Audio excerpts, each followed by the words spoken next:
નમસ્તે મિત્રો, કાનૂની શિક્ષણની આ શ્રેણીમાં આજે આપણે ઘરેલું હિંસા વિશે વાત કરીશું.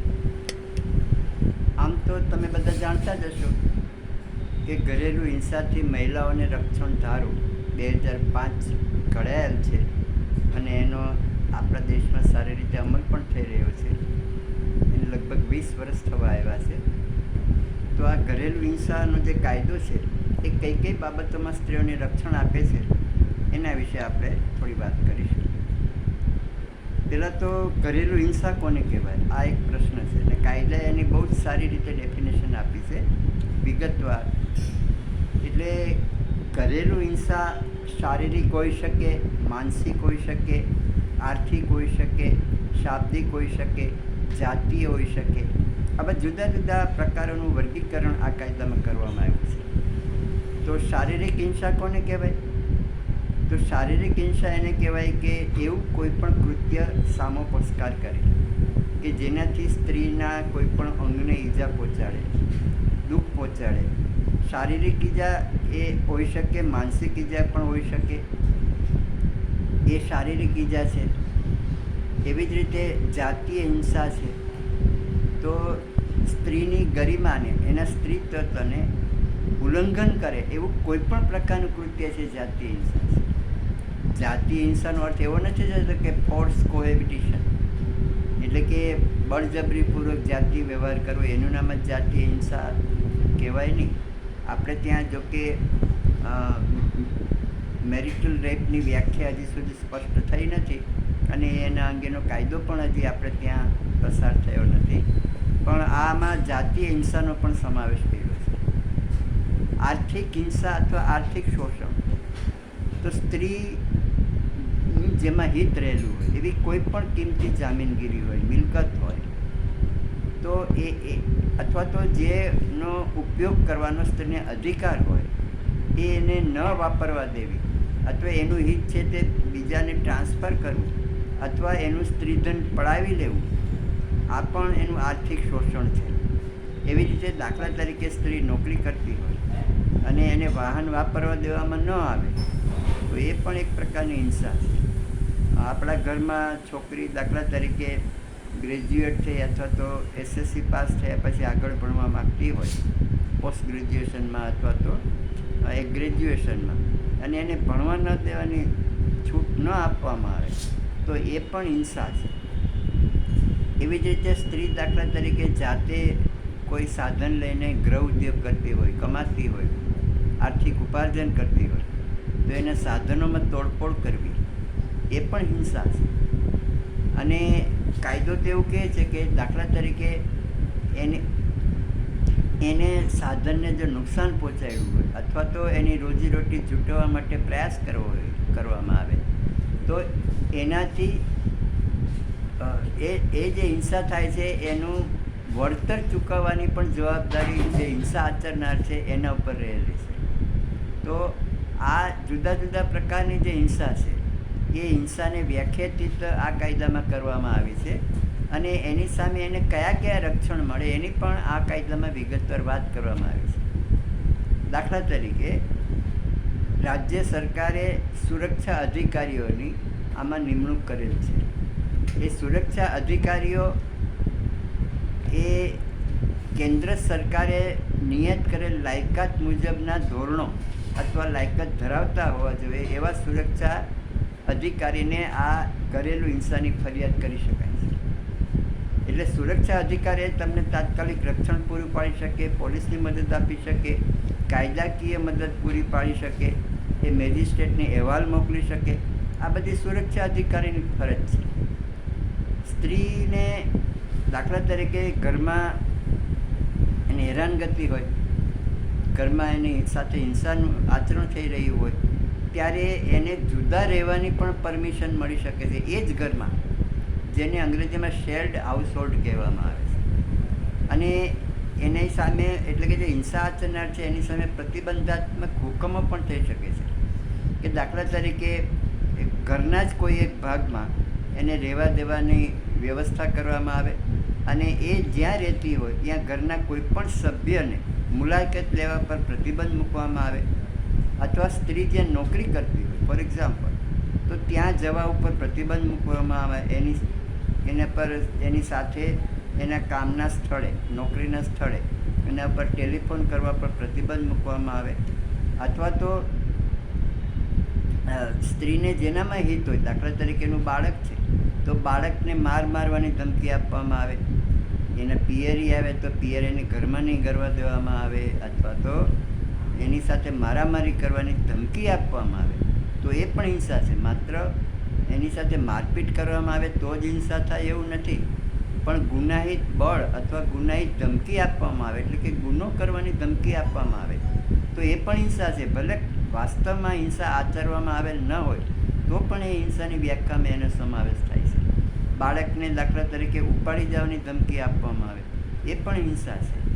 તો આવી જે હિંસા છે એ હિંસા સામે બાળકનો કબજો આપવાની પણ એની સામે વ્યવસ્થા થઈ શકે છે.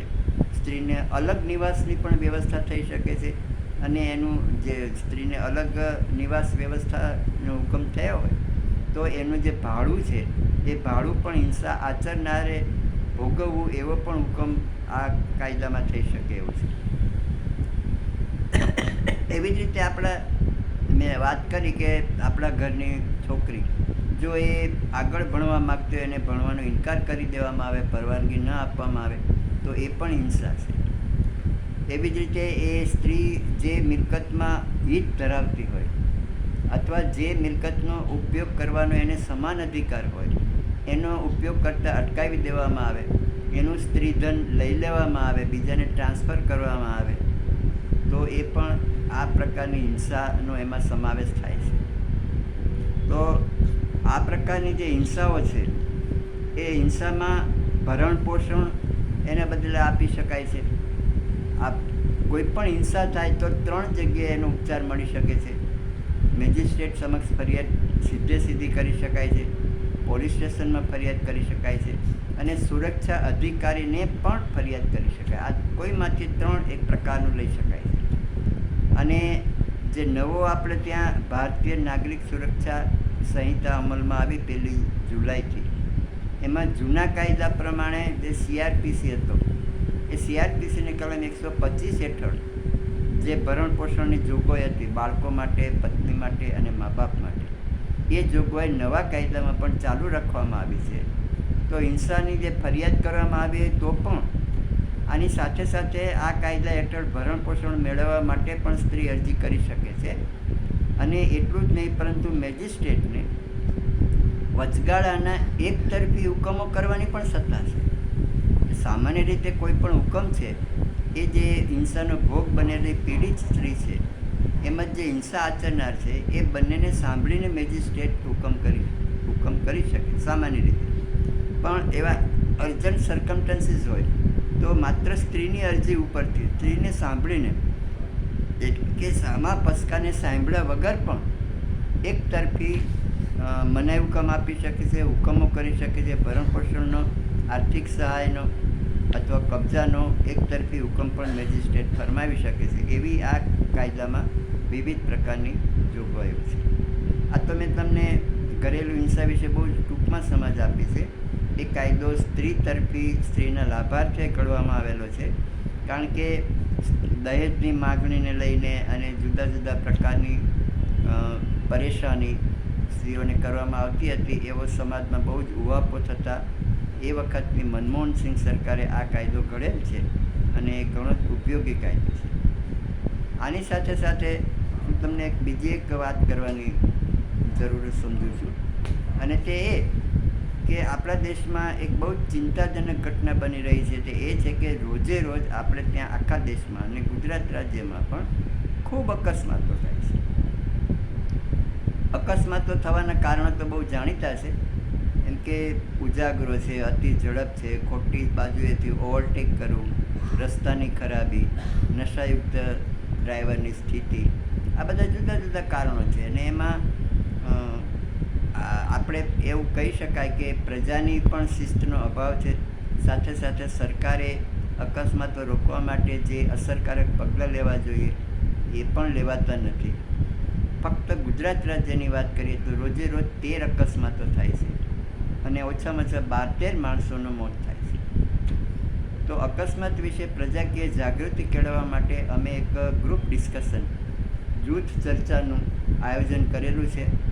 અને એ આયોજન એવા પ્રકારનું છે કે એમાં સરકાર તરફથી પોલીસ ઇન્સ્પેક્ટર પણ હાજર રહેશે, પ્રજાના વિવિધ જૂથોના સંગઠનો અથવા તો નાગરિકો પોતે એમાં ભાગ લઈ શકે છે. 25મી ઓગસ્ટ રવિવારે બપોરે 2 થી 6 લોકનિકેતન રતનપુર પાલનપુર ખાતે અમે આ ગ્રુપ ડિસ્કશનનું આયોજન કરેલું છે. જે પણ નાગરિકને, વ્યક્તિને આમાં જોડાવાની, ભાગ લેવાની, રજૂઆત કરવાની ઈચ્છા હોય તેઓ હું નંબર આપું છું, આ નંબર ઉપર સંપર્ક કરે. લખી લેજો, હું ધીમે ધીમે બોલીશ. 97 245 98 378. આ નંબર હિદાયતભાઈ પરમારનો છે, એનો તમે સંપર્ક કરી શકો. બીજો નંબર છે 94 266 63 821. આ ગિરીશભાઈ સુંઢિયાનો નંબર છે. ત્રીજો નંબર છે 99 744 420 81. એ વિક્રમ વજીરનો નંબર છે. આ ત્રણમાંથી કોઈ પણ એક વ્યક્તિનો તમે સંપર્ક કરી અને તમારું નામ વેળાસર નોંધાવી દેશો તો અમને તમારા માટે વ્યવસ્થા કરવામાં સુગમતા. આપ સૌનો આભાર.